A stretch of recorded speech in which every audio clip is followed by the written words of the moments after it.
أعوذ بالله من الشيطان الرجيم بسم الله الرحمن الرحيم الحمد لله الذي نور قلوب العارفين بنور معرفته وأثبت فؤاد أنبيائه وأوليائه بقصص الأنبياء والمرسلين وأكمل إيمان المسلمين والمؤمنين بولاية علي أمير المؤمنين عليه السلام.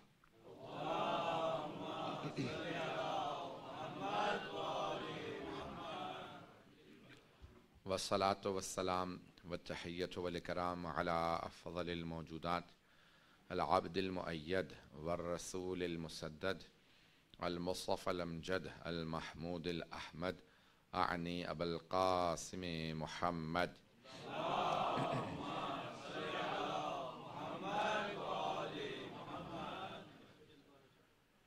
وعلى روحه ونفسه وصهره ووصيه سيد الأتقياء والأسفياء مولى الموالي إمام المتقين علي بن أبي طالب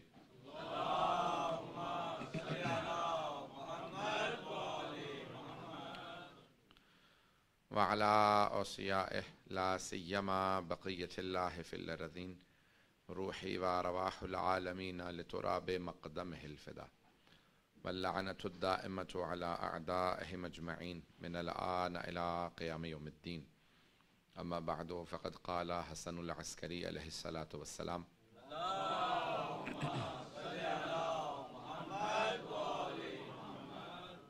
علامات المؤمن 5 الصلاة 51 زيارة 40 التختم باليمين تعفير الجبين والجهر بسم الله الرحمن الرحيم. صلوات.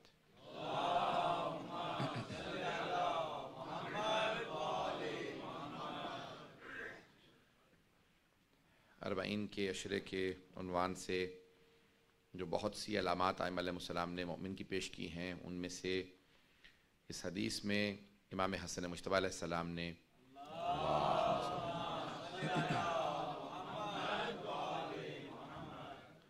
بیان فرمایا ہے کہ مومن کی 5 علامات ہیں کہ 51 رکعت نماز پڑھے گا، زیارت 40 ضرور کرے گا اپنی زندگی میں، اور داہنے ہاتھ میں انگوٹھی کا پہننا، خاک شفا پہ سجدہ کرنا، اور بسم اللہ الرحمن الرحیم کو اونچی آواز سے پڑھنا، یہ مومن کی علامات میں سے ہے۔ میں نے کوشش کی ہے تمام ان علامات کو آپ کے سامنے پیش کروں۔ عزیزان گرامی، گزشتہ راتوں سے جو پچھلی رات تھی اس میں نے پیش بھی کیا تھا کہ اللہ کے ناموں سے متعلق جب بسم اللہ کی تفسیر کو پیش کیا تھا کہ اللہ کا نام یا رحمان کا اسی طرح سے جیسے رب ہے یہ نام بھی رکھا نہیں جا سکتا، اور عبد الرب رکھ سکتے ہیں لیکن رب نام نہیں رکھ سکتے، لیکن عبد الکریم عبد الرحیم اور رحیم بھی رکھ سکتے ہیں، کریم بھی رکھ سکتے ہیں۔ دونوں طرف سے اگر اللہ کی طرف نسبت دیں تو ان صفات کے نام رکھ سکتے ہیں، لیکن کچھ جو اللہ کے نام ہیں ان کو رکھا نہیں جا سکتا، جیسے اللہ نام نہیں رکھ سکتے لیکن عبد اللہ رکھ سکتے ہیں، عبد الرب رکھ سکتے ہیں، رب نام نہیں رکھ سکتے۔ توجہ ہے لوگوں کی میرے ساتھ؟ اسی طرح سے رحمان کو ہم نے پیش کیا تھا کہ اس کا نام ممانعت آئی ہے کہ اس کو بھی نام کے طور پہ مت رکھیں، لیکن عبد الرحمن رکھنا مکروہ ہے کیونکہ قاتل امیر المؤمنین کا نام ہے عبد الرحمن ابن ملجم ہے، اور لیکن الرحمن یا رحمان نام اس سے ممانعت ہے۔ بعض احادیث میں آیا کہ یہ نام اس طرح سے نہ رکھیں، صرف اللہ ہی سے مخصوص ہے، کیونکہ آیت موجود ہے ادعوا اللہ اب ادعوا الرحمن، چاہے اللہ کو اللہ کا ہو یا رحمان کو ہو، یعنی یہ اللہ کے نام کی طرف اس لیے اطلاق ہوتا ہے۔ عزیزان گرامی، بہت سے نام ہیں، اللہ کے صفات ہیں، اور مومن کے علامات میں سے یہ ہے کہ معرفت کے ہمیشہ دریچوں کو اپنی زندگی میں طے کرتا رہے گا۔ حدیث پیش کرنا چاہتا ہوں امام محمد باقر علیہ السلام کی۔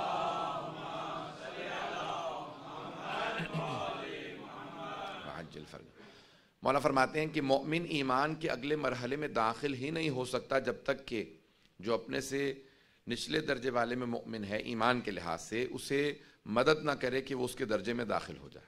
Until you help another mu'min come to your stage, you will not be able to go into the next stage. جب تک مومن کسی دوسرے مومن کی مدد نہ کرے کہ وہ میرے مرحلے میں آ جائے، تب تک اگلے مرحلے میں ایمان کے داخل نہیں ہو سکتا۔ اس بات کو پہنچا پا رہا ہوں یا نہیں پہنچا پا رہا، اور سے سنیے گا، اسی کو مجھے اور تشریح کرنا ہے آج۔ عزیزان گرامی، جب تک مومن دوسرے مومن کی مدد نہ کرے کہ وہ اس مرحلے میں آ جائے، جانتا ہے کہ یہ مومن ابھی پیچھے ہے، اس میں یہ کوتاہیاں ہیں، انسان ترقی نہیں کر سکتا، اگلے مرحلے میں داخل نہیں ہو سکتا، اگلی سٹیج میں ایمان کے نہیں جا سکتا جب تک کہ دوسرے کی مدد نہ کرے. یعنی ایمان کے ساتھ منافات رکھتی ہے یہ بات، کنٹرڈکشن رکھتی ہے کہ انسان خود غرض ہو، سیلفش ہو. مومن کبھی سیلفش نہیں ہوگا، خود غرض نہیں ہوگا، صرف اپنا نہیں سوچے گا، سارے دوسرے مومنین سے متعلق بھی سوچے گا. جو مومن صرف اپنا سوچتا ہو وہ مومن نہیں ہوتا، جو دوسروں کا بھی خیال رکھتا ہو وہ واقعاً مومن ہوتا. تو ایک ایمان کی علامات میں سے علامت یہ ہے کہ خود غرضی انسان میں نہیں ہونی چاہیے. سنیں گے اس بات کو آگے بڑھاؤں گا. تو مومن میں خود غرضی نہیں ہونی چاہیے. ایک واقعہ بڑا مشہور و معروف ہے جناب موسیٰ علیہ السلام کا، ذہنوں میں سب کے ہوگا، صرف اشارہ کرتے ہوئے آگے بڑھوں گا کہ جب جناب موسیٰ سفر کر رہے ہیں، اللہ نے کہا میری نشانیاں دیکھو. ایک مقام پہ پہنچے جہاں ایک عابد تھا جو توبہ کر رہا تھا، یا ایک تائب تھا عبادت کر رہا ہے، اور مدتوں سے جناب موسیٰ اس کو دیکھ رہے ہیں کہ اچانک دیکھتے ہیں کہ اتنے میں ایک پرندہ آتا ہے، اور آنے کے بعد ایک انار ہے، ایک پومیگرینیٹ ہے، اس کو کھولتا ہے اور ایک ایک دانہ اس کو کھلاتا ہے، اس کے بعد اڑ کے چلا جاتا ہے. پھر اتنے میں دوبارہ دیکھا وہ توبہ کر رہا ہے، استغفار کر رہا ہے، تسبیح بجا لا رہا ہے، عبادت کر رہا ہے. اتنے میں ایک پرندہ دوبارہ وہی آتا ہے پرندہ، پھر اسے ایک پھل کھلاتا ہے، پھر چلا جاتا ہے. وہ عبادت کر رہا ہے اور یہ پرندہ بار بار آتا ہے. کہا پروردگارا کون ہے یہ؟ کہا جاؤ موسیٰ سے سوال کرو. جب جناب موسیٰ قریب گئے کہا کہ بھئی آپ کون ہیں؟ کہا میں تو چھپ کے عبادت کر رہا ہوں. اس کا سارا گوشت جو ہے وہ گل چکا تھا، اس کا جسم بہت خراب ہو چکا تھا، 35 برس سے یہاں توبہ کر رہا ہوں، بہت گنہگار تھا، یہاں پہ بیٹھ کے توبہ کر رہا ہوں. I was a very sinful person, I am repenting. میں بہت زیادہ گنہگار تھا، توبہ کر رہا ہوں. آپ نے مجھے کیسے ڈھونڈ لیا؟ کہا مجھے اللہ نے تم تک پہنچایا ہے. کہا آپ کون ہیں؟ کہا میں موسیٰ ہوں. کہا وہ جو کلیم اللہ ہیں. جناب موسیٰ کی نبوت بہت طولانی نبوت تھی، 80 برس سے زیادہ نبوت کا دور تھا، 100 and something ان کی ایج تھی جب ان کا انتقال ہوا. تو کہا کہ وہ جو کلیم اللہ ہیں اللہ سے کلام کرتے ہیں. کہا ہاں. کہا آپ اللہ سے اگر کلام کرتے ہیں تو میں 35 ایئر سے 35 برس سے یہاں توبہ کر رہا ہوں، میں جاننا چاہتا ہوں کہ اللہ نے میری توبہ قبول کی ہے، ذرا آپ اللہ سے معلوم کر دیں. کہا پروردگارا کیا جواب دوں؟ کہا موسیٰ اس سے کہو کہ میں نے اس کی توبہ قبول نہیں کی، میں نے اس کی توبہ قبول نہیں کی. کہا اللہ کہتا ہے کہ اللہ نے تمہاری توبہ قبول نہیں کی. کہا پوچھیں گے اللہ سے کہ اللہ نے کیوں میری توبہ قبول نہیں کی، جبکہ ہم نے تو ہمیشہ سنا اللہ ارحم الراحمین ہے، رحمان الرحیم ہے، کریم ہے، کیوں اس نے میری توبہ قبول نہیں کی؟ کہا اللہ یہ کہہ رہا ہے کہ یہ دیکھو جہاں پہ عبادت کر رہا ہے، میں نے جب سے یہ یہاں پہ بیٹھا عبادت کر رہا ہے، توبہ کر رہا ہے، میں نے اس پرندے کو معمور کر رکھا ہے. یہ پرندہ آتا ہے اور اس سے ہر روز ایک پھل کھلاتا ہے، ہر روز نہیں، ہر چند گھنٹوں میں اتنی مرتبہ آتا ہے مسلسل. میری طرف سے یہ پرندہ معمور ایک فرشتہ ہے جو آتا ہے. اس نے ایک مرتبہ کبھی اس پرندے سے نہیں پوچھا کہ تم مجھے کھلا رہے ہو، کبھی تم نے خود بھی کچھ کھایا؟ کبھی اس نے سے جب اس پھل لے کے آئے یا کچھ بھی لے کے آئے اس کو کبھی نہیں اس میں سے نکال کے دیا، اس کو کھانا نہیں کھلاتا. یہ اپنا ہی صرف سوچتا رہتا ہے، اپنی ہی توبہ میں لگا ہے. کبھی اس سے پوچھ لیتا. تو جناب موسیٰ نے کہا بھی وجہ یہ ہے. کہ اللہ سے پوچھو کہ اگر میری اتنی عبادت ہے، میں نے اتنی 35 برس توبہ کی ہے، اللہ مجھے اس کے بدلے میں کچھ دے گا؟ توجہ ہے لوگوں کے؟ کہ اس کے بدلے میں اللہ مجھے کچھ دے گا؟ کہ اللہ کہہ رہا ہے کہ آپ تم ایک دعا مانگ لو، اللہ قبول کر لے گا. کہ پھر مجھے اللہ سے کہو کہ اتنا بڑا بنا دیں کہ میں جب جہنم میں جاؤں تو صرف میں جہنم میں جاؤں اور کوئی دوسرا جہنم میں نہ آئے. اللہ میرا وجود اتنا بڑا کر دے، اتنا بڑا مجھے بنا دے کہ بس جہنم میں اکیلا رہوں. اللہ نے کہا موسیٰ اس سے کہو کہ میں نے اس کو معاف کر دیا. نہیں پہنچا پایا بات کو. اللہ نے فوراً فرمایا کہ موسیٰ اس سے کہہ دو کہ میں نے اس کو معاف کر دیا. کہا کہ اللہ نے تمہیں معاف کر دیا. کہا کہ بھئی اب تک میں اتنی عبادت کر رہا تھا، اللہ نے معاف نہیں کیا، اب اللہ نے اچانک مجھے کیوں معاف کر دیا ہے؟ کون سی ایسی بات ہے کہ اللہ دوسروں کو جہنم میں بھیجنا چاہتا ہے اس لیے مجھے معاف کر دیا، یا کیوں اللہ میری دعا؟ کہا نہیں موسیٰ اس سے کہہ دو کہ اب تک یہ میرے ایک پرندے سے متعلق نہیں سوچ رہا تھا، اب یہ میری ساری مخلوقات کا سوچ رہا ہے. پہلے سے ایک پرندے کا خیال نہیں تھا، اب یہ ساری مخلوقات کا سوچ رہا ہے کہ اگر میں جہنم میں جا ہی رہا ہوں تو میں اکیلا ہی جاؤں، دوسرے کیوں آ جائیں. کہا موسیٰ بس یہی سبق سکھانا چاہتا تھا، اس نے سبق سیکھ لیا ہے. عزیزان گرامی انسان جو ہے ایمان میں ترقی کے لیے ضروری یہ ہے کہ انسان خود غرض نہ ہو. عزیزان گرامی سید الشہداء علیہ السلام بہت پرسکون طریقے سے بیٹھے تھے، انہیں کوئی خطرہ نہیں تھا، خاموش رہتے، کچھ نہ ہوتا. لیکن جناب سید الشہداء نے اپنا نہیں سوچا، پوری امت کا سوچا کہ اگر آج میں بیعت کر لوں تو مجھے کچھ نہیں ہوگا لیکن پوری امت گمراہ ہو جائے گی. آنے والا ہر باطل یہ کہے گا کہ حق کو جھکایا جا سکتا، میں حق کے مقابلے میں کھڑا ہو کے بتا دوں گا حق کو جھکایا بھی نہیں جا سکتا، خریدا بھی نہیں جا سکتا، تو کبھی مقابلہ نہیں کیا جا سکتا. میدان گرامی جناب سید الشہداء نے یزید کے خلاف قیام کیا ہے لیکن پوری انسانیت کی خاطر قیام کیا. پتہ نہیں بات پہنچ رہی نہیں پہنچ رہی. میں ایک مثال دینا چاہتا ہوں. آج نوجوان ہیں کافی زیادہ اس لیے میں پیش کر رہا ہوں. ایک مثال کو پیش کروں گا تاکہ بات واضح ہو جائے. سنیں گے اگر عزیزان گرامی آگے بڑھوں گا. جو میں مثال ہمیشہ دیا کرتا ہوں کہ اگر آپ غور سے اس کو بغور سوچیں جناب سید الشہداء کی قربانی کتنی بڑی قربانی. کل میں جناب زینب سے متعلق آج میں نے کہا تھا لیکن میں کیونکہ تاخیر ہو گئی میں کل جناب زینب سے متعلق کچھ مطالب پیش کروں گا. انشاءاللہ کچھ ایسے مخصوص مطالب ہوں گے کہ کچھ ایک تقابل ہوگا. آپ اس کو خاص طور سے جو سن سکے اس کو ضرور میں انشاءاللہ مطالب پیش کروں گا. بی بی ہی کے فضائل ہوں گے, بی بی ہی کے مصائب ہوں گے. کل کی مجلس کی خاص طور سے کچھ ایسے میرے اپنی محنت ہے جو میں آپ کو پیش کرنا چاہتا ہوں. لیکن آج سن لیجئے کہ یہ ایمان کے درجات کو طے کرنا کتنا ضروری ہے اور کس طرح سے انسان آگے بڑھتا ہے. ایمان میں ترقی کس طرح سے ضروری ہے اگر انسان کے مراحل. جناب سید الشہداء نے کیا دیکھا کہ دنیا فانی ہے, کیوں نہ میں فنا فی اللہ ہو جاؤں. دنیا تو فنا ہو جائے گی, میں اللہ میں فنا ہو جاؤں. اب جب تک خدائی باقی رہے گی تب تک حسینیت باقی رہے گی. نہ خدا کو زوال ہے نہ حسین ابن علی کو زوال ہے. جناب سید الشہداء کو زوال نہیں ہے, ہمیشہ کے لیے بقا ہے. اب انہوں نے دیکھا کہ کیا ہے. مثال جو دینا چاہ رہا ہوں کہ یزید بیعت کا مطالبہ کر رہا ہے. آپ نے دیکھا, میں ایک سادہ سے مثال دے رہا ہوں کہ ایک جیسے آج موجودہ دور کے اندر ایک ٹرین آ رہی ہے, ٹریک بچھا ہوا, کچھ لوگ ٹریک کاٹ دیتے ہیں کہ ٹریک کاٹ دیا جائے, ٹرین جو ہے وہ ڈیریل ہو جائے گی, پٹری سے اتر جائے گی, ٹرین بھی تباہ ہو جائے گی, جتنے سوار ہیں وہ بھی تباہ ہو جائیں گے. اب وہاں پہ لوگ دیکھیں بھی تیزی سے ٹرین آ رہی ہے, وقت بھی نہیں ہے کہ ان کو سب کو بچایا جا سکے. تو چند افراد جمع تھے, ان میں سے ایک نے کہا دیکھو میں اس ٹرین کو بچانے کی خاطر اپنی جان قربان کرنے کے لیے تیار ہوں, میں ٹریک کی اس طرف کھڑا ہو جاؤں گا جہاں تک ٹریک ہے.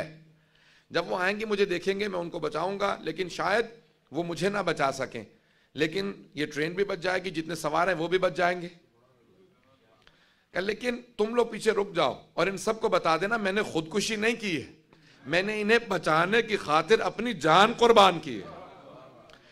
ٹرین کے ٹریک کو کاٹنے والا یزید تھا, وہ جو ریل تھی ٹرین تھی وہ اسلام سوار مسلمان تھے. سید الشہداء نے جان قربان کی اور جناب زینب و امام سجاد سے کہہ دیا آپ سب کو بتا دیجئے گا میں نے خودکشی نہیں کی ہے, اسلام کو بچایا ہے, مسلمانوں کو بچایا. آج اگر اسلام باقی ہے تو جناب سید الشہداء کی قربانیوں کی وجہ سے باقی ہے, اور اگر آج حسینیت باقی ہے تو جناب زینب کبریٰ سلام اللہ علیہ امام سجاد کی قربانیوں کی وجہ سے حسینیت باقی ہے.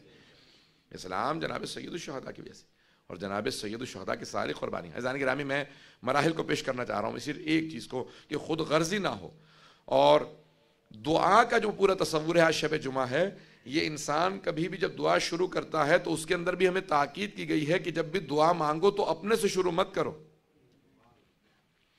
دعا بھی اپنے سے شروع مت کرو کیونکہ اس میں بھی خود غرضی کا پہلو آتا ہے. ہمیشہ دعا دوسروں سے شروع کرو. بعض روایت میں یہاں تک آیا حتیٰ اپنے رشتہ داروں سے شروع مت کرو, دوسرے مؤمنین سے دعا کو شروع کرو. جب دعا مانگو گے دوسروں کے لیے تو پھر تمہارے حق میں بھی دعا قبول ہو جائے گی. نہیں پہنچا پایا اس بات کو, آئیں ذرا سب کی توجہ چاہوں گا. جناب سیدہ سلام اللہ علیہا دعا مانگ رہی ہیں.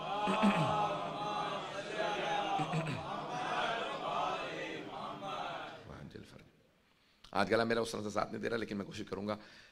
تو جناب سیدہ سلام اللہ علیہا دعا مانگ رہی ہیں, اور دعا کے دوران امام حسن مجتبیٰ فرماتے ہیں کہ میں اپنی والدہ کی دعا کو سن رہا تھا. میری والدہ دعا مانگتے رہے, پوری رات دعائیں مانگتے رہے. پروردگارہ سلمان بہت پریشان ہے, اس کی پریشانی دور فرما. پروردگارہ ابو ذر کا بچہ بیمار تھا, اس کو صحت دے دے. مقداد کے گھر میں فاقے ہو رہے ہیں, پروردگارہ رزق اندر گشائش پیدا کر دے. کہ پوری رات میری والدہ گرامی جو مخلصین تھے سب کے لیے دعائیں مانگتے رہیں, جو مؤمنین تھے ان کے لیے دعائیں مانگتے رہیں. کہ جیسی صبح ہوئی میں نے فوراً کہا اماں آپ نے پوری رات دعائیں مانگی لیکن نہ میرے لیے, نہ میرے بھائی حسین کے لیے, نہ میرے بابا کے لیے. تو اب جناب امام حسن مجتبیٰ جو پیغام پہنچا رہے ہیں اپنی والدہ کے ذریعے, حضرت سیدہ سلام علیہ کے ذریعے, کہا جیسے میں نے والدہ سے کہا اماں آپ نے ہمارے لیے دعا نہیں کی, کہا بیٹا تم میرے دل میں بستے ہو, اللہ دلوں کے بھید جانتا ہے. جب میں نے سب کے لیے دعا کر دی وہ جانتا ہے میرے دل میں تمہارے لیے کیا ہے. وہ کبھی اس چیز کو رد نہیں کرے گا کیونکہ جانتا ہے جب میں نے سب کو یاد رکھا ہے تو وہ میرے دل میں بسنے والوں کے لیے بھی ہر چیز کو قبول کرے گا. عزیزان گرامی اصول دعا کی قبولیت کا یہی ہے کہ اس میں خود غرضی نہ ہو. جب مؤمنین کو یاد کریں گے اللہ جانتا ہے آپ کا اپنی اولاد سے متعلق کیا دعا کا درجہ, اللہ اس کو کبھی رد نہیں کرے گا. بات پہنچ رہی ہے عزیزان. تو مومن کی علامت یہ ہے کہ اس میں خود غرضی نہ ہو, سیلفشنس نہ ہو. اور ایمان کی ترقی وہیں پہ ہوتی ہے جہاں پہ انسان خود غرضی سے دور ہو جاتا ہے. جو انسان اپنے درد کو محسوس کرے اسے انسان کہا جاتا ہے، اور جو دوسروں کے درد کو محسوس کرے اسے مومن کہا جاتا ہے۔ پہنچا پا رہا ہوں یا نہیں پہنچا پا رہا؟ دیکھیں اپنا تو درد ہر ایک انسان کو محسوس ہوتا ہے نا، یہ اس کا مطلب ہے آپ زندہ ہیں اگر درد محسوس ہو رہا ہے۔ جب موت کے بعد پھر تکلیف محسوس نہیں ہوتی، جسم ختم ہو جاتا ہے۔ روح کو اذیت اور معنی میں ہوتی ہے، یہ جو آج تکلیف ہے یہ جسم کی تکلیف ایسی محسوس نہیں ہوتی، روح کی تکلیف اور ہے، اب اس میں نہیں جاؤں گا، وہ موضوع ایک الگ موضوع ہے۔ عزیزان گرامی، انسان کے جسم کی جو اذیت ہے وہ زندگی کے ساتھ ہے۔ اگر آپ کو اذیت اور تکلیف محسوس ہو رہی ہے اپنی، اس کا مطلب ہے آپ زندہ ہیں، آپ انسان ہیں۔ لیکن مومن کی علامت یہ ہے وہ دوسروں کے درد کو محسوس کرتا ہے۔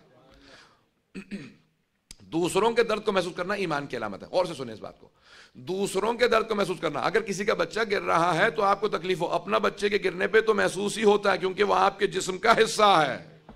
دوسروں کو، عزیزان گرامی، جناب امیر بیٹھے اور آپ نے سارے یتیم بچوں کو جمع کیا کہ آؤ آ کے کھانا کھا لو، تو اصحاب امیر المومنین کہنے لگے کہ اس محبت سے مولا کھانا کھلا رہے تھے کہ اصحاب کہہ رہے تھے کاش ہم بھی یتیم ہوتے، ہم بھی یتیم ہوتے کہ مولا اتنی محبت دے رہے ہیں۔ کہا یہاں تک کہ ایک بچے نے کہیں مولا کے زانو پہ پاؤں رکھ دیا، چھوٹا بچہ تھا، یتیم بچہ 2-3 برس کا، اس بچے نے کہیں مولا کے زانو پہ پاؤں رکھا تو ایک صحابی نے، مولا کے اصحاب میں سے ایک نے کہا کہ بیٹا زانو پہ سے اتر جاؤ، یہ امیر المؤمنین ہے، امام المشارق والمغارب ہے، مولا کائنات ہے، ان کے زانو پہ پاؤں نہیں رکھتے، نیچے اتر جاؤ۔ بڑے ادب سے کہا، لیکن مولا نے کہا خبردار بچے کو ٹوکنا مت، اس بچے کو اگر باپ کی محبت ملی ہوتی تو مجھ سے محبت تلاش نہ کر رہا ہوتا۔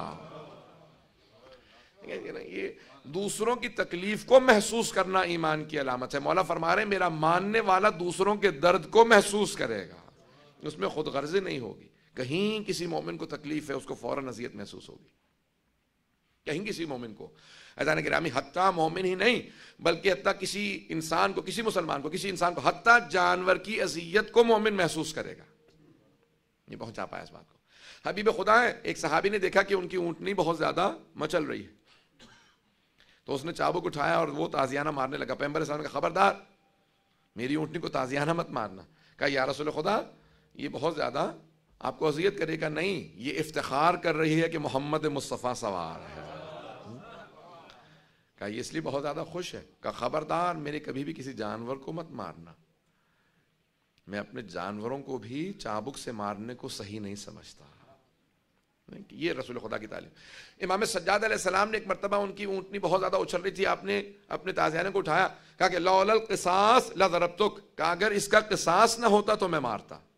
اپنے غلاموں کو درس دیا، اپنے ماننے والوں کو درس دیا کہ اگر اونٹنیوں کو بھی مارنے کا، جانوروں کو بھی مارنے کا قصاص ہے اس لیے مت مارو۔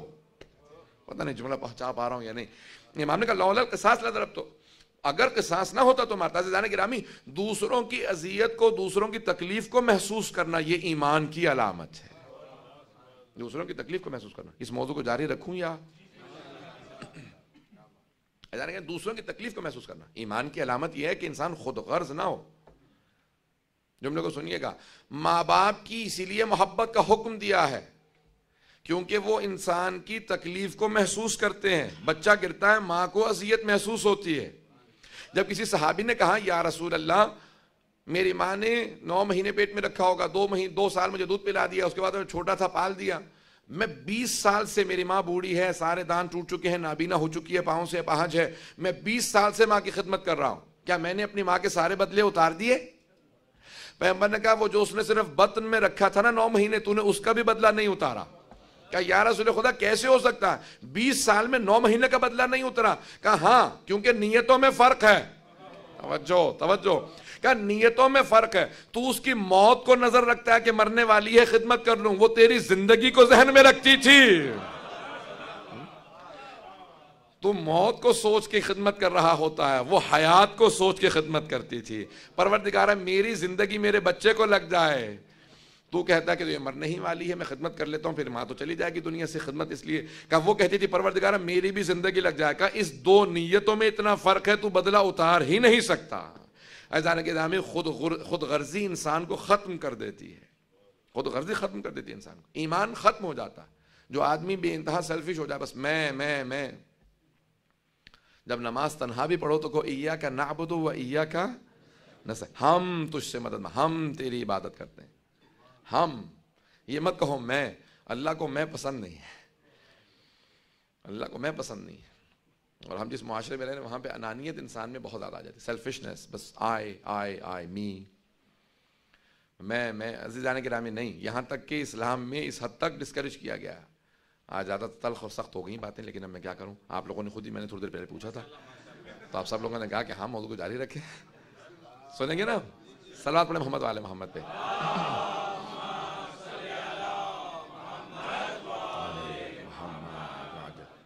کل جو بھی فضائل سننا چاہتا ہے میں مخصوص فضائل پیش کروں گا جناب زینب کبریٰ صلی اللہ علیہ وسلم کے، کچھ ایسے فضائل ہوں گے انشاءاللہ اسی مجلس کا ہدیہ ہوں گے، اپنی تحقیق پیش کروں گا آپ کے سامنے۔ تو کل فضائل کی انشاءاللہ تعالیٰ، کل مصائب اور فضائل دونوں، صرف المصائب کی پیش کروں گا، لیکن آج سن لیجئے۔ عزیزان گرامی، خود غرضی انسان کے ایمان کو ختم کر دیتی، بہت بڑا زہر انسان کے ایمان کے لیے، اور انسان جو دوسروں کا خیال رکھتا ہے، جو دوسروں کا سوچتا ہے، وہی ایمان میں ترقی کرتا ہے، وہی آگے بڑھتا ہے، جس کے اندر ہمیشہ دوسروں کا لحاظ ہو، جو دوسروں کو سوچتا ہے۔ جناب امیر علیہ السلام تشریف لا رہے ہیں، اب دیکھیں ائمہ کی مثال پیش کر رہا ہوں، کوئی امام بن نہیں سکتا ہے، کوئی معصوم بن نہیں سکتا ہے، یہ اللہ سبحانہ وتعالیٰ نے جو ان کو جیسا بنا کے بھیجا وہ انہی کے رتبے ہیں۔ سن رہے ہیں اس بات کو؟ جناب امیر علیہ السلام تشریف لا رہے ہیں اپنے گھر میں، دیکھتے ہیں راستے میں جناب مقداد اس دوپہر کی گرمی میں آپ باہر ہیں؟ کہ مولا بچوں کے فاقوں کی وجہ سے مجھے گھر میں آرام نہیں مل رہا تھا، دوپہر کا وقت ہے، سب بچے کھانا مانگ رہے تھے، کھانے کو تھا نہیں، تو فاقہ تھا گھر میں اس لیے گھر سے باہر نکل آیا تاکہ بچے رو رو کے جب سو جائیں تو پھر میں گھر چلا جاؤں گا۔ مولا نے کہا کہ مقداد یہ میری طرف سے جو سارا کھانا ہے یہ آپ اپنے گھر لے جائیں۔ کہا مولا جانتا ہوں بنت رسالت بھی فاقے سے ہیں، حسنین کریمین بھی فاقے سے ہیں، آپ کے گھر میں بھی فاقہ ہے۔ کہا کہ حسنین، فاطمہ اور میں ایک اور فاقہ کر لیں گے، لیکن وہ راضی نہیں ہوں گے، جناب سیدہ اور حسنین راضی نہیں ہوں گے کہ مقداد کے گھر میں فاقہ ہو اور ہم کھانا کھا لیں۔ دیکھیں جناب امیر ہی نہیں ہے، جناب سیدہ، جناب امیر، حسنین، یعنی یہ پورا گھرانہ معصوموں کا گھرانہ، پورے گھرانے کے اندر سب کی اتنی محبت ہے۔ عزیزان گرامی کے جناب امیر علیہ السلام آتے ہیں خیبر سے، کہ جب امام حسن حسین کھڑے ہوئے تھے گلی کے سامنے تو ہر بچہ آ کے کہہ رہا آپ لوگوں نے نئے کپڑے نہیں پہنے؟ آج مدینے کے ہر گھر میں خواتین نیا زیور لے کے آئی ہیں، کیونکہ حیدر نے خیبر فتح کر لیا۔ کن سے کہہ رہے ہیں؟ حیدر کرار کے دونوں فرزندوں سے کہہ رہے ہیں۔ کہ ایک حیدر ہیں جنہوں نے خیبر فتح کیا، ہر گھر کے اندر نیا زیور آیا، ہر گھر میں کھجور آیا، خرمے آئے ہیں، ہم سب نے نئے لباس پہنے ہیں کیونکہ حیدر نے خیبر فتح کیا۔ تو شہزادوں نے یہ نہیں کہا تم جانتے نہیں ہو وہ حیدر ہمارے بابا ہیں، ہمارا ہی تو احسان ہے۔ دیکھیں اتنے کریم ہیں کہ اپنا احسان نہیں جتلاتے، فوراً گھر آئے، کہا مادر گرامی نہ آپ نے زیور پہنا نہ ہم نے نئے کپڑے پہنے، ہمارے بابا کی وجہ سے پورے مدینے میں کھانے ہیں۔ کہا تھوڑا سا انتظار کر لو، ابھی آپ کے بابا گھر نہیں پہنچے ہیں۔ اب جناب سیدہ امام حسن حسین کے ساتھ کھڑی ہیں جناب امیر کے انتظار میں، جناب امیر گھر میں وارد ہوئے، اب دیکھا کہ ساری نگاہیں میری طرف ہیں۔ کہا کہ یا ابو الحسن ہمارے لیے کیا لے کے آئے ہیں؟ کہا سیدہ جو کچھ لایا تھا فقراء مدینہ میں تقسیم کر آیا ہوں، گھر کچھ نہیں لے کے آ سکا۔ مولا نے سر جھکا دیا، کہا کچھ گھر نہیں لے کے آیا، جیسے ہی میں مدینے پہنچا بہت کچھ تھا، لیکن فقراء نے کہا ہمارے پاس کچھ نہیں ہے، میں سب کچھ تقسیم کر آیا۔ جناب سیدہ نے کہا کہ اے ابو الحسن اگر آپ گھر میں کچھ لے آتے تو مجھے اتنی خوشی نہ ہوتی جتنی خوشی مجھے اب ہو رہی ہے کہ آپ سب کچھ تقسیم کر آئے ہیں۔ اگر مولا ایسے ہیں تو بی بی کا مقام دیکھیے، کوئی خاتون جناب سیدہ سے مقابلہ نہیں کرتی، کوئی خاتون جناب سیدہ سے مقابلہ نہیں کر سکتی کہ جناب سیدہ سب کچھ تقسیم ہو جانے پہ خوشی کا اظہار کر رہی ہیں۔ پتہ نہیں میں پہنچا پا رہا ہوں؟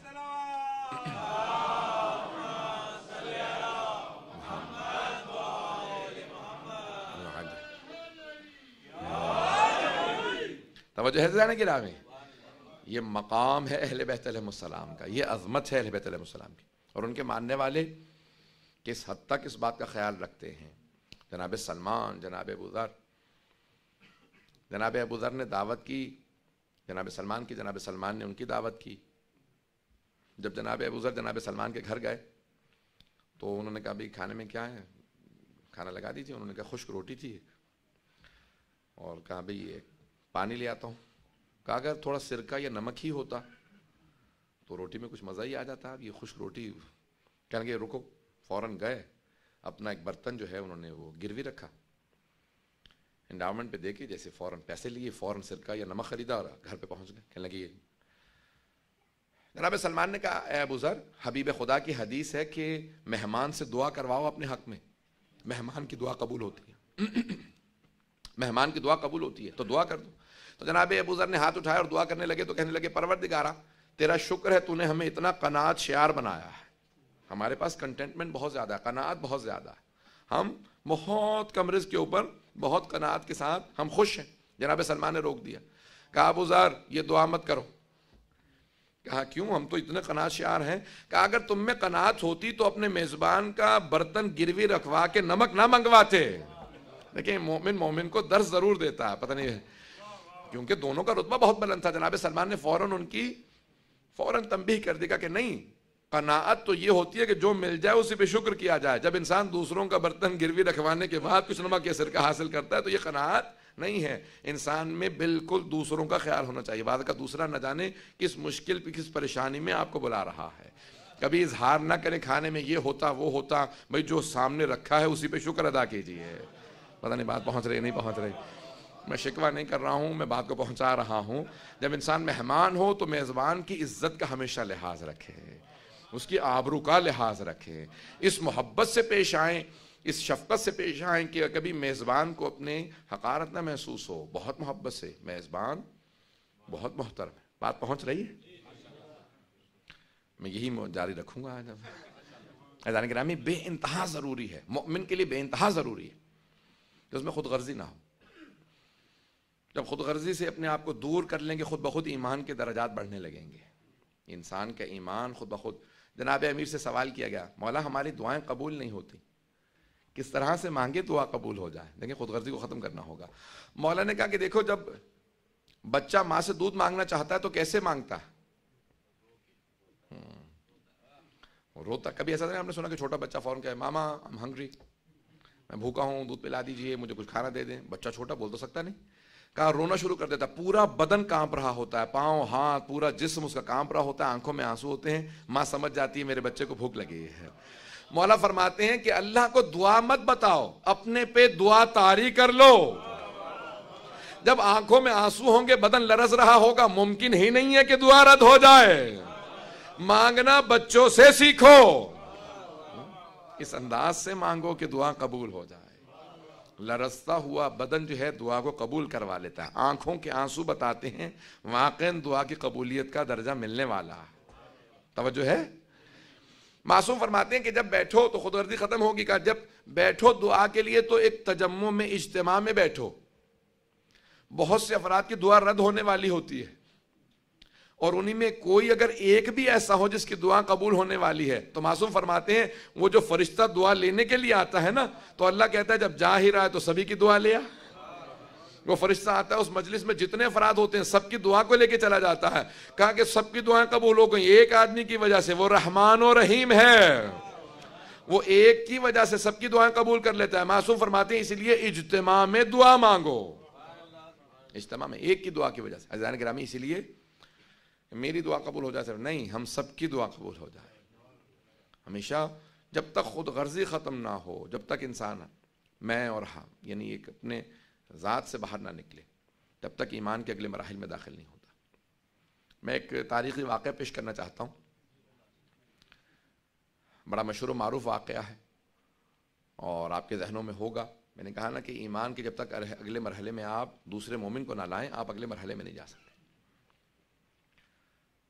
10 درجے ہیں ایمان کے، 10 کے 10 درجے جناب سلمان کے پاس، 10 میں سے 9 درجے جناب ابو ذر کے پاس۔ یہ ایک درجے کا فرق کیسے آیا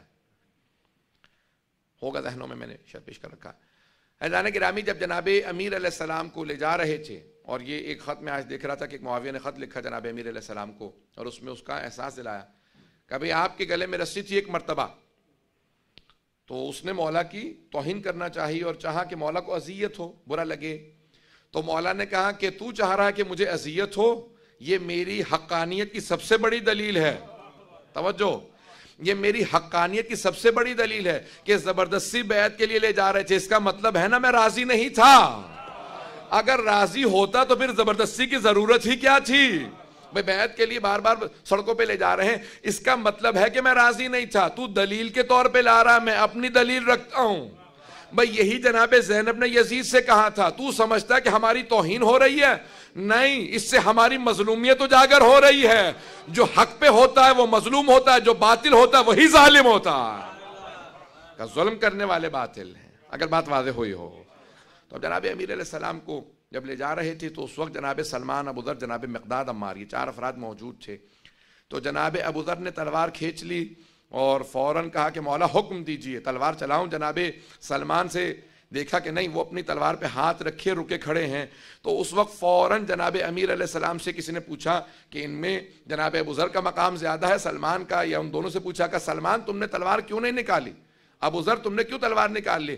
جناب ابو ذر نے کہا جناب امیر کی محبت میں نے تلوار کھینچی، میں مقابلہ کرنا چاہتا تھا ان لوگوں کا کہ جو جناب امیر کے مقابلے میں آئے تھے. کہا سلمان آپ نے کیوں نہیں تلوار نکالی میان سے باہر؟ کہا مولا سے زیادہ شجاع کوئی نہیں ہے، جب مولا خود خاموش ہے تو پھر میری کیا مجال ہے میں تلوار کو باہر نکالوں؟ میں انتظار میں تھا، مولا کی نگاہوں کو دیکھ رہا تھا، مجھے علی سے اشارہ ملے میں اس وقت تلوار نکالوں. مولا کے اشارے کے انتظار میں تھا، جب مولا سے اشارہ نہیں ملا میں خاموش رہا. عزیزان گرامی، اتنی سی اطاعت میں جب فرق آ جاتا ہے تو ایک کے 10 درجے پورے ہو جاتے ہیں، ایک 9 درجے پہ رک جاتا ہے. پتہ نہیں بات پہنچی یا نہیں پہنچی. اطاعت میں انسان پیچھے رہ جاتا ہے اگر انسان محبت میں وہاں آگے بڑھ جائے جہاں بھی مولا کا اشارہ نہیں ملا. اتنے تابع اور فرما بردار رہیں کہ امام کے اشارے کے بغیر آگے بڑھنے کی کوشش نہ کریں. یہ ہر چیز میں ہے. انسان کسی بھی عبادت میں رد و بدل نہیں کر سکتا جب تک کہ ان کی طرف سے اشارہ نہ ہو، جب تک کہ ان کی طرف سے اشارہ نہ ہو، ہر عبادت کے لیے. عزیزان گرامی، ائمہ علیہم السلام ہمارے لیے نہ صرف یہ کہ اسوہ ہیں، بلکہ جب ہم کہتے ہیں نا کہ اطاعت واجب ہے تو ہر لحاظ سے واجب ہے. جب آج شب جمعہ ہے، بہت سے لوگوں نے مجھ سے سوالات بھی کیے تھے، میں نے 1-2 سوالات کے جوابات دے دیے ہیں، لیکن آج دعا کے عنوان سے 2-3 اور باتیں سن لیجیے، اسی پہ میں تکمیل کروں گا اور آج کچھ مسائل پیش کروں گا شب جمعہ ہی کے عنوان سے جو ایمان کے متعلق ہے. صلوات پڑھیں محمد وآل محمد.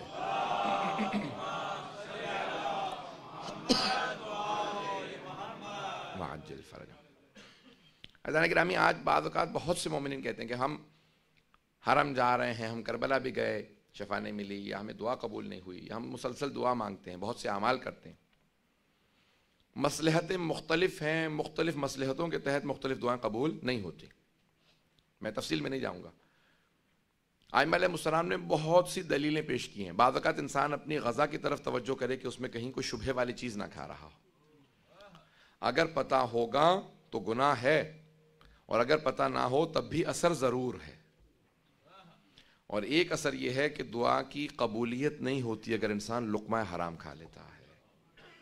شبہے میں بھی کھا لے تو دعا قبول نہیں ہوتی. 40 دن تک ایک لقمہ حرام کھانے سے 40 دن دعا قبول نہیں ہوتی. حدیث نبوی مکارم الاخلاق میں. عزیزان گرامی، اس لیے شبہے والی چیزوں پہ بہت اپنے خیال رکھیں کہ ہم کوئی ایسی چیز نہ کھائیں. دوسرے، نماز سے غفلت کرنے کی وجہ سے بعض کا دعائیں قبول نہیں ہوتی. تیسرے، ماں باپ کی نافرمانی کی وجہ سے معصوم فرماتے ہیں دعا قبول نہیں ہوتی، حقوق والدین کی. چوتھے، جو صلہ رحم نہ کرتے ہوں، اپنے رشتہ داروں سے قطع تعلق کر رکھا ہو، ان کی دعائیں قبول نہیں ہوتی. اور ایک اور وجہ ہے دعاؤں کے قبول نہ ہونے کی. معصوم فرماتے ہیں کہ بعض اوقات اللہ کسی کے مانگنے کو بہت زیادہ پسند کرتا ہے. اسے مانگنا، اللہ کا اس کا مانگنا اتنا پسند ہے کہ اللہ کہتے ہیں اس کی دعا قبول نہ کرنا، مجھے اس کا مانگنا اتنا پسند ہے، یہ مانگتا رہے، میں اس کے دعا قبول نہ کرنے میں اس کو آخرت میں اتنا اجر دے دوں گا کہ خود سے کہے گا پروردگارہ پھر تو کوئی دعا ہی قبول نہ کرتا، تو نے اتنا نواز دیا آخرت کے اندر. بہت سے لوگ کہیں گے پروردگارہ یہ کس چیز کا اجر ہے؟ کہ یہ دعائیں جو قبول نہیں ہوئی تھیں ان کا اجر ہے. نامہ اعمال میں بہت سے لوگ نامہ اعمال کھولیں گے، اتنا اجر، کہ یہ کن چیزوں کا اجر ہے؟ تو فرشتے کہیں گے وہ جو دعائیں قبول نہیں ہوئی تھیں ان کا اجر ہے. تو پھر سارے وہ افراد جن کی دعاؤں کا اجر ان کو زیادہ ملا ہوگا کہیں گے پروردگارہ پھر تو کوئی دعا قبول ہی نہ کرتا تاکہ ہمیں اجر آخرت میں زیادہ ملتا. تو دعائیں بعض اوقات اس کا بدلہ آخرت میں بہت زیادہ ہوتا ہے. عزیزان گرامی، ایک اور وجہ ہے، بعض اوقات انسان اپنی مصلحت خود نہیں سمجھ رہا ہوتا، انسان کے لیے وہ نقصان دہ ہوتی ہے، اس وجہ سے اللہ دعا قبول نہیں کرتا. تو دلیل بہت زیادہ امام سجاد علیہ السلام نے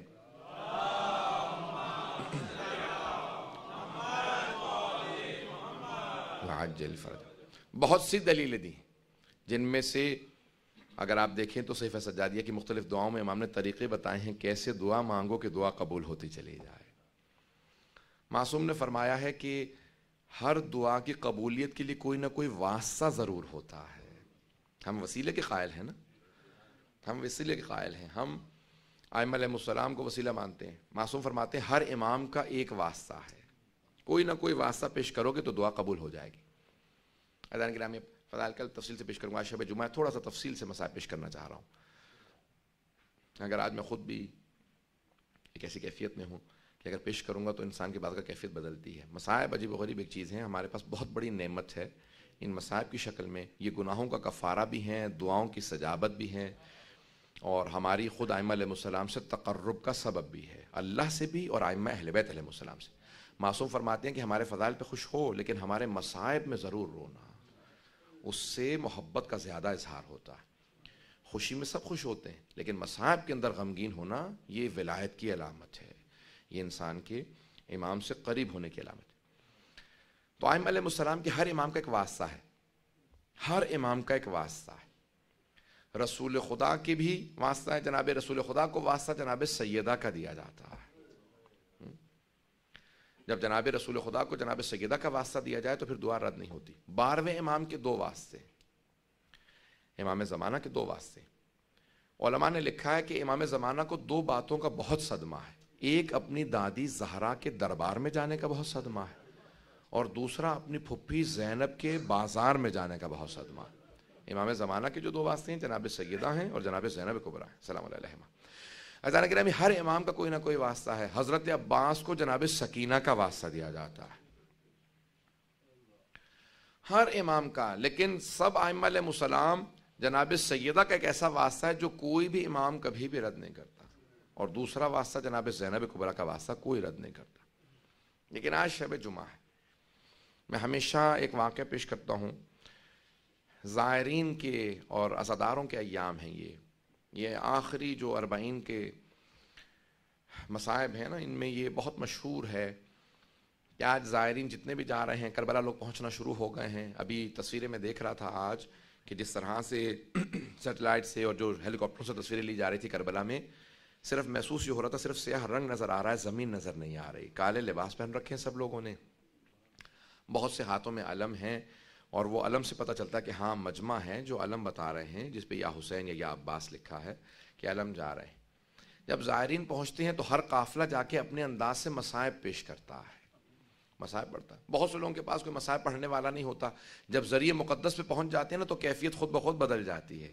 امام حسین کی بارگاہ میں مصائب کی ضرورت نہیں ہوتی، ذریعہ مقدس خود رلا رہی ہوتی ہے، امام حسین کے مصائب خود رلا رہے ہوتے ہیں۔ ایک بہت بڑے مرجع کے پاس ہم گئے نجف اشرف میں، تو ان سے کسی نے کہا کوئی مصائب پیش کریں، تو انہوں نے کہا کہ ہر امام حسین کے زائر سے ایک جملہ کہہ دو کہ جو بھی کربلا آئے کبھی بھی سونے چاندی کی زری دیکھ کے، روشنی دیکھ کے دھوکہ نہ کھائے، وہ جو قبر مطہر کے اندر جسد ہے نا وہ بڑا زخموں سے چور چور ہے، وہ ایک چٹائی پہ جو لاشا رکھا ہے نا وہ اتنا زخمی لاشا ہے کہ امام سجاد نے سارے اعضاء کو جمع کر کے وہاں پہ رکھا ہے۔ جب گھوڑے دوڑا دیے گئے تھے نا، جب بنی اسد نے پوچھا قیدی کیا کر رہے ہیں آپ، یہ سارے میدان کے اندر سے کہا کہ میں اپنے بابا کے اعضاء کو جمع کر رہا ہوں۔ جب گھوڑے دوڑائے گئے تھے میں اعضاء کو جمع کر رہا ہوں، تو اس لیے جب کربلا جائیں وہاں پہ امام سجاد نے ایک چٹائی بچھائی، لاشے کو رکھا، پھر اس کے بعد گئے اور سارے اعضاء کو جمع کیا، اور پھر وہاں پہ رکھنے کے بعد چٹائی کو قبر مطہر میں اتارا تھا۔ بس میں واپس نہیں جا پاؤں گا، مصائب سے نہیں پلٹ پاؤں گا، سنیں گے مصائب کو۔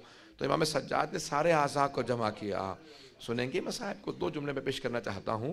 اعضاء کو جمع کرنا شروع کیا، اور پھر ایک مرتبہ مدینے کا رخ کیا، اور مدینے کا رخ کرنے کے بعد کہا یا جدہ یا رسول اللہ، اے میرے جد رسول خدا آئیے میری مدد کیجئے، میں آپ کے نواسے کو دفنانا چاہتا ہوں۔ روایت کے الفاظ ہے پھر ایک مرتبہ پلٹے نجف کی طرف کا، اے دادا علی مرتضیٰ میری مدد کیجئے، میں آپ کے بیٹے کو دفنانا چاہتا ہوں۔ پھر جنت البقیع کا رخ کیا، کہا اے میرے چچا حسن مجتبیٰ میری مدد کیجئے، میں آپ کے بھائی کو دفنانے کے لیے اہتمام کر رہا ہوں۔ اب ایک مرتبہ جب قبر مطہر میں امام سجاد اترے نا تو کہا کہ لاشا، اب ایک مرتبہ رسول عربی آئے، کٹے ہوئے گلے کے نیچے دونوں ہاتھوں کا رکھا، علی مرتضیٰ آئے، پسلیوں کے نیچے ہاتھ رکھا، ٹوٹی ہوئی پسلیاں تھی نا، امام حسن مجتبیٰ قدموں کے نیچے ہاتھ رکھا، جب تینوں نے مل کے لاشا اٹھایا، امام سجاد نے ہاتھوں کو بڑھایا، جب ہاتھوں کو بڑھایا لائیے مجھے لاشا دے دیجئے، تو ایک مرتبہ دیکھا کوئی بی بی پہلو میں کھڑی ہے اور بار بار وہ بی بی کہہ رہی ہیں سجاد ذرا لاشا آرام سے لینا، میرا بیٹا بڑا زخموں سے چور چور ہے۔ امام سجاد نے بڑے اہتمام سے بڑی تعظیم سے لاشا لے، میں مصائب تھوڑا سا طولہ نہیں پڑھوں گا، مجھے معاف کیجئے گا، آج شب جمعہ ہے، آج سب میرے ساتھ مل کے کربلا چلیں گے۔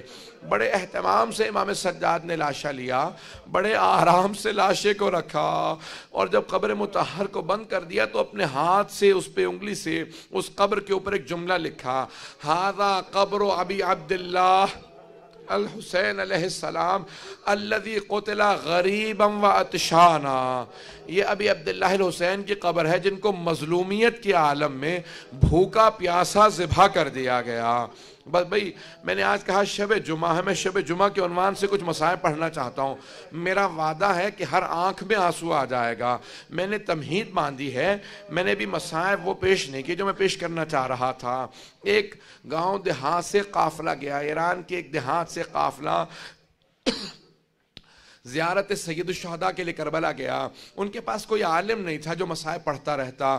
انہوں نے ایک چاوش سے کہا ہم تیرا خرچہ دے دیں گے، اس نے کہا نہیں کچھ پیسے میرے پاس ہیں، میں بھی تمہیں پیسے دے دوں گا، مجھے کربلا کی زیارت کرا دو۔ آپ بہت خوش قسمت ہیں، زیارت بہت آسان ہو گئی ہے، ویزا لیں، پاسپورٹ پہ ویزا لگوا لیں، ٹکٹ خریدیں، جہاز میں سوار ہوں، بغداد چلے جائیں، نجف چلے جائیں، آسانی سے زیارت ہو جاتی ہے۔ پرانے زمانے میں بڑی زحمتوں سے زیارت ہوتی تھی، لوگ بڑے بڑے جتن کر کے کربلا جایا کرتے تھے۔ یہ قافلہ دیہات سے چلا، بڑے مصائب کے ساتھ کربلا پہنچا۔ وہ چاوش، اس کا نام عباس تھا، جیسے کربلا پہنچے تو انہوں نے کہا کہ بھئی کوئی مرثیہ پڑھ دو، ہم رونا چاہتے ہیں۔ سب رو رہے تھے کہ کربلا پہنچ گئے، شب جمعہ تھی۔ اس نے کہا کس کے مصائب پڑھوں، کس کا مرثیہ پڑھوں؟ کہا جس کا جی چاہے اس کا مرثیہ پڑھ دو۔ تو سوچا کیوں نہ میں حضرت علی اکبر علیہ السلام کا مرثیہ پڑھ دوں، شب جمعہ ہے، حضرت علی اکبر کا مصائب پڑھ دیتا ہوں۔ امام حسین کا حرم تھا، اس نے حضرت علی اکبر کا مصائب شروع کیا۔ اب سنیں گے، سب سے درخواست کروں گا، ہاتھ جوڑ کے کہوں گا ذرا کچھ دیر کے لیے میرے ساتھ ذریعہ مقدس پہ چلیں، امام حسین کے حرم کے سامنے چلیں، تصور کریں سامنے ذریعہ مقدس ہے، وہ ذریعہ پہ دونوں ہاتھ رکھ کے کھڑا تھا۔ اس نے ایک مرتبہ جناب علی اکبر کے مصائب پڑھنا شروع کیے۔ جیسے ہی جناب علی اکبر کے اس نے مصائب پڑھنا شروع کیے، محسوس ہو رہا تھا ذریعہ مقدس سے رونے کی آواز آ رہی ہے، محسوس ہو رہا تھا زمین کربلا سے رونے کی آواز آ رہی ہے، گنبد سے رونے کی آواز آ رہی ہے، دیواروں سے رونے کی آواز آ رہی ہے، ہر طرف سے سب رو رہے ہیں۔ بڑی رقت ہوئی، سب لوگ رو رہے تھے۔ ایک مرتبہ سب چلے ایک اور اپنے مسافر خانے واپس آ گئے۔ جب مسافر خانے پہنچے تو ان میں سے سب نے ایک ہی خواب دیکھا۔ کیا خواب دیکھا؟ کہ سید الشہداء تشریف لا رہے ہیں۔ کسی نے کہا بیدار ہو جاؤ، امام حسین تمہارے ملنے کے لیے آئے ہیں۔ اپنے ہی خواب میں سب بیدار ہو کے خواب میں دیکھتے ہیں کہ جناب سید الشہداء تشریف لائیں۔ کہا مولا آپ نے کیوں زحمت کی؟ کہا 3 وجہ سے میں آیا ہوں۔ کہا جو میری زیارت کے لیے آتا ہے میں اس سے ملنے ضرور جاتا ہوں۔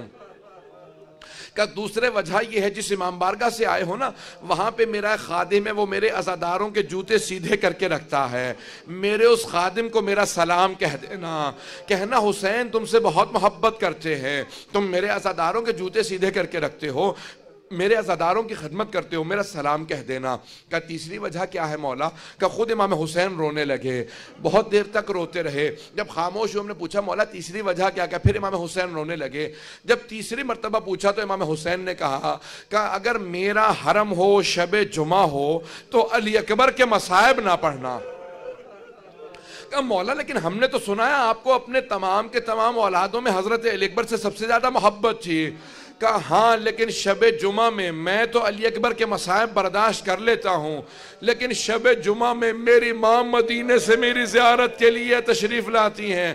کہا سب علی اکبر کے مصائب برداشت کر لیتے ہیں، لیکن میری ماں سے علی اکبر کے مصائب برداشت نہیں ہوتے۔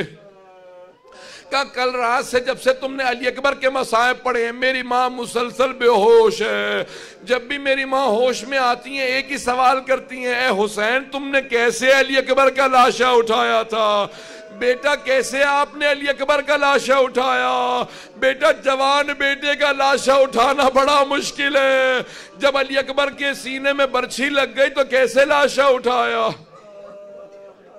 اجرکم اللہ، میں تمام کر دیتا لیکن میں 2 جملے پیش کرنا چاہتا ہوں، میں نے تمام کر دیا، بس بھئی 2 سے 4 منٹ کی زحمت دوں گا، میرے ساتھ رہیے گا۔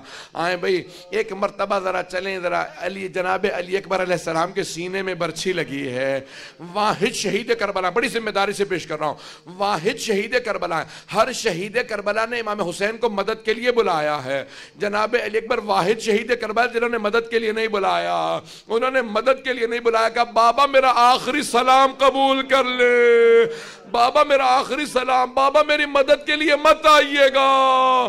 کیوں جناب علی اکبر بار بار کہہ رہے ہیں بابا مدد کے لیے مت آئیے؟ کیونکہ جانتے ہیں جوان بیٹے بوڑھے باپ کا معاملہ ہے، کیسے میرے بابا لاشیں اٹھائیں گے؟ کہا بابا ھذا جدی رسول اللہ یقرئک السلام، بابا آپ کو میری پیاس کا غم تھا نا، میرے جد رسول خدا بھی آ گئے، میرے دادا علی مرتضیٰ بھی آ گئے، بابا مت آئیے گا۔ لیکن روایت کے الفاظ ہے امام حسین چلے، اپنے آپ کو ذوالجناح سے زمین پہ گرا دیا، کہا بیٹا پھر بھی میں آؤں گا۔ ایک مرتبہ آواز دی علی اکبر مجھے بلاؤ، علی اکبر میری آنکھوں کا نور چلا گیا، جناب علی اکبر نے کہا بابا میں اس طرف ہوں، جب آگے بڑھے اٹھا کے سینے سے لگایا، جناب علی اکبر نے کہا بابا آہستہ، کہا بیٹا کیا بات ہے؟ کہا بابا ظالم نے برچھی ماری تھی، اس کا پھل ابھی میرے سینے میں۔ الا لعنت اللہ علی القوم الظالمین وَسَيَعْلَمُ الَّذِينَ ظَلَمُوا أَيَّ مُنْقَلَبٍ يَنْقَلِبُونَ۔ میں سب سے درخواست کروں گا، شب جمعہ ہے، دعائیں رد نہیں ہوں گی۔ آج میری طبیعت اس طرح سے نہیں تھی، میں پڑھ نہیں پا رہا تھا۔ آئیں بھئی شب جمعہ ہے، شب جمعہ میں دعا رد نہیں ہوتی، مل کے ایک واسطہ دیں گے۔ آپ جانتے ہیں نا میں جناب علی اکبر کا ہی واسطہ پیش کروں گا۔ پروردگارہ کون سے لحظے کا واسطہ دوں گا؟ جب جناب سید الشہداء برچھی نکال رہے تھے تو اس وقت جناب علی اکبر سے کہا بیٹا میرے ہاتھ کو برچھی کے پھل پہ رکھ دو۔ جب جناب علی اکبر نے بتایا نا بابا اس طرف برچھی ہے، تو جناب سید الشہداء نے ایک ہاتھ برچھی پہ رکھا، دوسرا ہاتھ سینے پہ رکھا۔ جب برچھی نکالنا چاہتے تھے نا تو دونوں گھٹنے زمین پہ رکھ لیے تھے۔ علماء کہتے ہیں نجف کا رخ کیا، کہا یا علی اجرکنی، بابا میری مدد کو آئیے، دیکھیے میں کیسے برچھی نکال رہا ہوں۔ جب برچھی کو کھینچا نا تو جناب علی اکبر نے دونوں ایڑیاں زمین پہ رگڑنا شروع کر دیں، کہا بابا الوداع، اجرکم اللہ، اجرکم اللہ۔ پروردگارہ جب جناب علی اکبر جا رہے تھے نا جنگ کے لیے تو اس وقت ایک بی بی در خیمہ پہ آ گئی تھی۔ جناب سید الشہداء نے در خیمہ پہ جناب لیلہ کے جب پاؤں کو دیکھا نا تو کہا لیلہ میں نے اپنے جد رسول خدا سے سنا ہے کہ ماں کی دعا بیٹے کے حق میں قبول ہوتی ہے، لیلہ خیمے میں بیٹھ کے علی اکبر کے لیے دعا مانگنا۔ تو جناب لیلہ خیمے میں گئی، مصلی بچھایا، بالوں کو بکھایا، ہاتھوں کو اٹھایا اور ایک جملہ کہا یا رادہ یوسف الی یعقوب و اسماعیل الی ہاجرہ، اے یعقوب کو یوسف سے ملانے والے، اے ہاجرہ کو اسماعیل سے ملانے والے، ایک مرتبہ علی اکبر کو ان کے بابا سے ملا دے۔ اب سمجھ میں آیا کیوں واپس آئے تھے جناب علی اکبر؟ ماں کی دعا بیٹے کے حق میں قبول ہوئی تھی۔ جب واپس آئے ملے جناب سید الشہداء سے، جب جناب سید الشہداء لاشا لے کے آئے، پروردگارہ واسطہ اس لحظے کا، جب جناب سید الشہداء لاشا واپس لائے، جناب لیلہ اس وقت نہیں پہنچی تھی، ساری بیبیاں موجود تھیں۔ امام حسین نے کہا فضا ذرا جا کے پوچھو تو صحیح علی اکبر کی ماں لیلہ سے کیوں نہیں آ رہی بیٹے کے لاشے پہ؟ جناب فضا کہتی ہے میں اس خیمے میں گئی جہاں جناب لیلہ دعا مانگ رہی تھی، میں نے دیکھا کہ جناب لیلہ کبھی خیمے کے اس طرف گرتی ہیں کبھی اس طرف گرتی ہیں۔ میں نے پوچھا لیلہ کیا بات ہے کیوں نہیں آ رہی ہو؟ کہا فضا میری آنکھوں کا نور چلا گیا ہے، مجھے کچھ نظر نہیں آ رہا، مجھے خیمے کا دروازہ نہیں مل رہا۔ ہاتھ پکڑا جناب فضا نے جناب لیلہ کا، کہا لیلہ میں آپ کو لے جاؤں گی۔ پروردگارہ واسطہ اس لحظے کا، جب جناب لیلہ جناب اکبر کے لاشے پہ آئیں، پروردگارہ اس لحظے کا واسطہ امام زمانہ کے ظہور میں تعجیل فرما، دشمنان اہل بیت کو نیست و نابود فرما، داعش کو طالبان کو غارت فرما۔ پروردگارا تجھے واسطہ آج کی شب جمعہ کا، ان ایام کا واسطہ، سید الشہداء کی عظمتوں کا واسطہ، ہمارے گنہگار آنکھوں کو امام زمانہ کی زیارت نصیب فرما، ہمارے مقامات مقدسہ کی حفاظت فرما۔ جو دعا ہوگی اس وقت مانگ لیجئے گا، اپنے اپنے ہاتھوں کو بلند کریں، اپنے اپنی دعاؤں کو مانگ لیں۔ میں ایک واسطہ دینے والا ہوں، پروردگارا اس لحظے کا واسطہ جب شام میں ایک عیسائی بوڑھی خاتون نے جناب اکبر کے سر کو دیکھنا شروع کیا، جب نیزے پہ بلند تھا، وہ سر کو دیکھتی چلی جا رہی تھی، آنکھوں میں آنسو تھے۔ اب جناب لیلہ کو کون سمجھائے جناب اکبر کو نظر نہیں لگے گی، لیکن ماں کا دل تھا، فوراً اس خاتون سے کہا کیا بات ہے، کیوں اتنا زیادہ دیکھ رہی ہو سر کو؟ کہا بی بی کچھ نہیں، میں تو اپنے خدا سے بس یہ دعا مانگ رہی تھی کہ اس جوان کے مرنے سے پہلے اس کی ماں مر گئی ہو، اس کی ماں برداشت نہیں کر سکے گی۔ جناب لیلہ نے تڑپ کے کہا نہیں، ماں زندہ ہے۔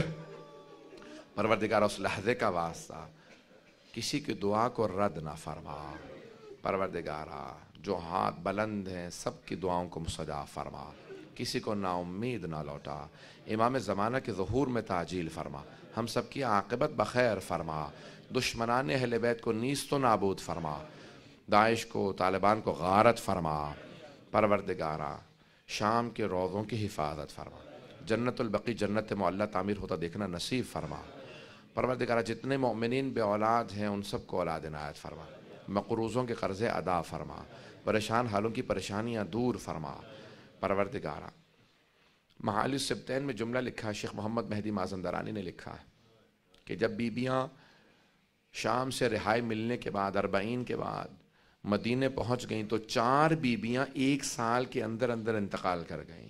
یہ جی نہیں سکیں، یہ جینا چاہتی بھی نہیں تھی۔ یہ 4 بیبیاں کون کون ہیں؟ پہلی جناب رباب ہیں جو 4 مہینے میں انتقال کر گئیں، دوسری جناب لیلہ ہیں، یہ 6 مہینے زندہ رہیں۔ شیخ محمد مہدی مازندرانی کہتے ہیں جو بھی مدینے روضہ رسول کی زیارت کے لیے جاتا نا، وہ ایک سوال ضرور کرتا تھا، یہ کس بی بی کے رونے کی آواز آ رہی ہے؟ تو سب کہتے تھے یہ علی اکبر کی ماں ہیں، انہیں علی اکبر کا بڑا صدمہ ہے۔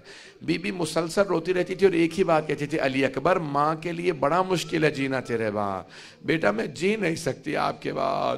پروردگارا جناب لیلہ کی عظمتوں کا واسطہ ہم سب کو جناب سید الشہداء کی بار بار زیارت نصیب فرما، آخرت میں ان کی شفاعت نصیب فرما، پروردگارا کربلا کی نجف کی حفاظت فرما، زائرین کی حفاظت فرما، عزاداروں کی حفاظت فرما، خصوصاً اس وقت جہاں جہاں پہ بھی جلوسوں کا اہتمام کیا جا رہا ہے، خصوصاً اس وقت نائجیریا میں بہت حالات خراب ہے، پاکستان میں، افغانستان میں، شام میں، عراق میں، بحرین میں، یمن میں، پروردگارا جہاں جہاں جلوس نکلیں گے سب کی حفاظت فرما، عزاداروں کی، زائرین کی حفاظت فرما، جہاں جہاں پہ مجالس کا اہتمام کیا جا رہا ہے تمام مجالس کی حفاظت فرما، تمام مومن و مومنات کی حفاظت فرما، ہماری خواتین کے پردے کی حفاظت فرما، پروردگارا جتنے بھی لوگ اہتمام کر رہے ہیں جہاں جہاں پہ بھی مجالس کا، جلوسوں کا اور جو بھی موقف لگائے ہوئے ہیں سب کی حفاظت فرما، پروردگارا 1-2 حملے ہو چکے ہیں، 2 واقعات ہو چکے ہیں اس وقت کربلا کے جو زائرین ہیں ان کے ساتھ، پروردگارا آئندہ تمام کی حفاظت فرما،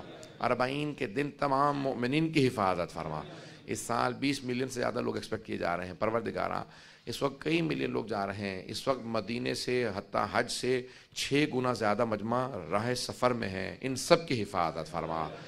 ربنا تقبل منا انك انت السميع العليم بحق محمد وآلہ الطیبین الطاہرین المعصومین۔ ماتم حسین یا حسین۔